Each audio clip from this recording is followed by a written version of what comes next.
Je suis Pierre Sabatit, représentant Jean-Luc Modin, maire de Toulouse, président de Toulouse Métropole. Approchez-toi, Christiane. Un peu plus fort, s'il vous plaît. Madame Escudier, maire de quartier, Monsieur Jérôme Delormas, directeur de l'Institut supérieur des arts et design de Toulouse, Mesdames, Messieurs, chers amis de Rémi, je vous remercie pour votre présence à cette belle cérémonie qui réjouit sa famille et ses amis. Cette maison dont il considérait faire partie l'accueille aujourd'hui grâce à la municipalité en baptisant son parvis Rémi Perrane, suggéré par M. François-Rémy Gaston. Rémi se considérait comme un Toulousain.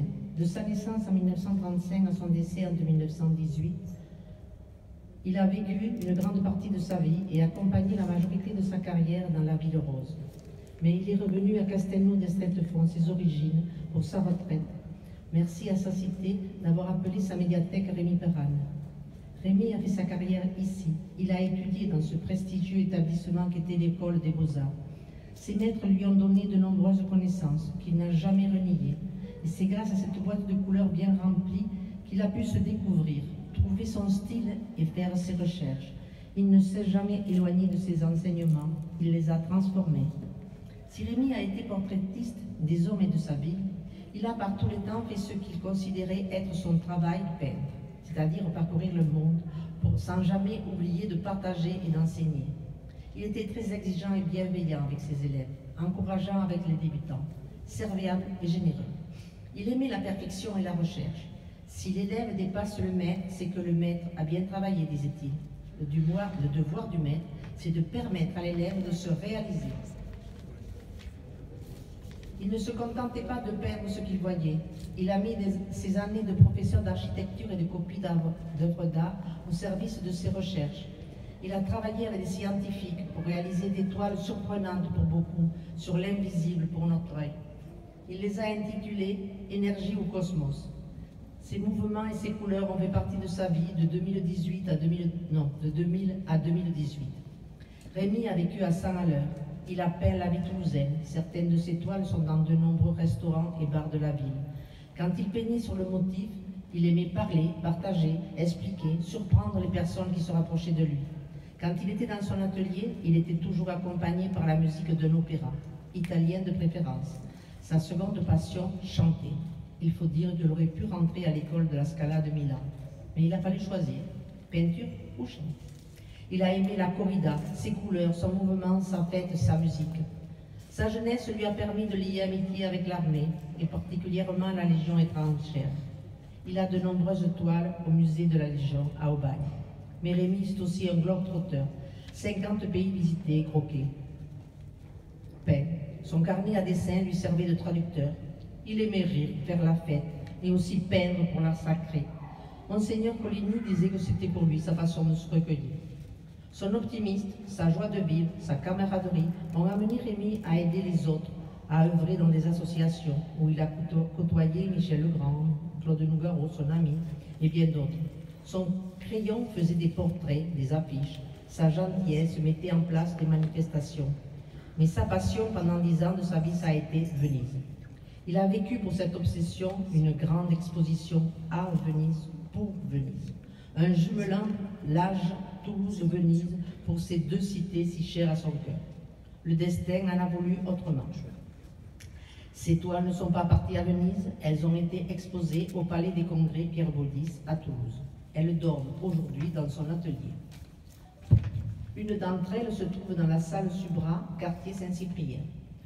Tout ceci est relaté avec beaucoup de détails, de subtilité, dans le livre qu'a écrit Aline Diarodinier, critique d'art, et dont l'éditeur est André-Jérôme Gallego, tous deux amis de mon époux. Pour terminer, je retiendrai quelques mots de l'abécédaire de notre ami Dominique Cordier, qui me rappelle d'excellents souvenirs de notre vie. Artiste accompli, aventurier, aimant, authentique, ardent, brillant et bénévole, colérique mais aussi catalyseur, disponible et dynamique, efficace, fidèle et fédérateur, galant et généreux, humaniste, indépendant, joyeux, légionnaire, magnétiseur modeste, optimiste, passionné, sincère et travailleur. Je pense que tous ces amis qui le connaissent bien peuvent mettre une anecdote sur chacun de ces mots. Je me permets pour terminer de vous lire un poème écrit par M. Salvagnac, un de ses élèves de l'atelier de 114, qui vous permettra de vous replonger un peu dans l'ambiance de cet atelier. Il s'intitule Atelier 214. Citadelle remplie de barbouillures loquaces, les premiers arrivés prenaient les bonnes places. J'arrivais essoufflé sur le dernier palier. Elles étaient hautes, perchées au bout de l'escalier. Les fenêtres étaient de soleil inondées. Les toiles aux rayons paraissaient incendiées. Les derniers s'arrangeaient avec leurs chevalets pour trouver au milieu la place qu'il fallait. La Garonne brillait derrière les platanes. Le 114 était l'atelier de Pérane. Une fois bien rempli, l'atelier s'animait et petit à petit des groupes se formaient, se hélant et bêlant entre deux embrassades, chacun parlant plus fort pour passer ses salades. Quelques instants après, c'était le brouhaha, tel qu'on se serait cru, c'est sûr, chez les fadas. Quand la porte s'ouvrait et que dans l'embrasure, Rémi apparaissait, alors, je vous assure, les bavards s'arrêtaient, la palette à la main, prenant de leurs pinceaux les bleus ou les carmets. De n'avoir pas tout dit, c'est sûr que ça dérange, car tout en travaillant, on reprenait les échanges. Et petit à petit, montait un bruit de fond, si puissant que Rémi ressortait de ses gonds, menaçant de partir, de nous laisser en panne. Il ne le fit jamais, il s'appelait Pérane. Il passait dans les rangs entre les chevalets, regardant du même œil le beau ou le lait, armé de son pinceau, corrigeant nos pistaches. De Dali, ce pinceau, on nous dit la moustache.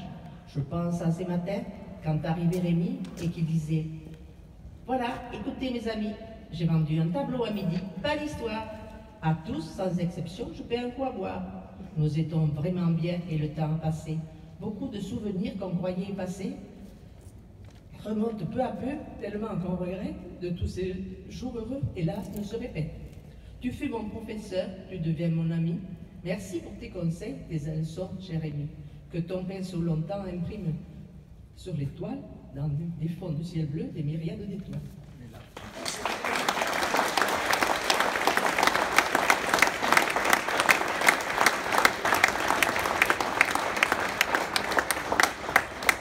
Rémi était une très belle personne qui respectait tous les arts et tous les artistes. Son fils Alex et moi-même offrons à l'Institut supérieur des arts et de design de Toulouse, deux toiles de Toulouse. Une toile de jeunesse, la dernière année de son école aux Beaux-Arts, la place Pinel, peinture à l'huile en 1958, et le canal du Midi, peinture à l'huile en 2005. Tout à l'heure, après la cérémonie, vous pourrez monter dans le bâtiment et vous pourrez voir la petite exposition qui a été préparée par l'Institut. Et vous pourrez y découvrir les deux toiles dont la famille a fait don. Je vous remercie de votre écoute et de votre présence en ces lieux.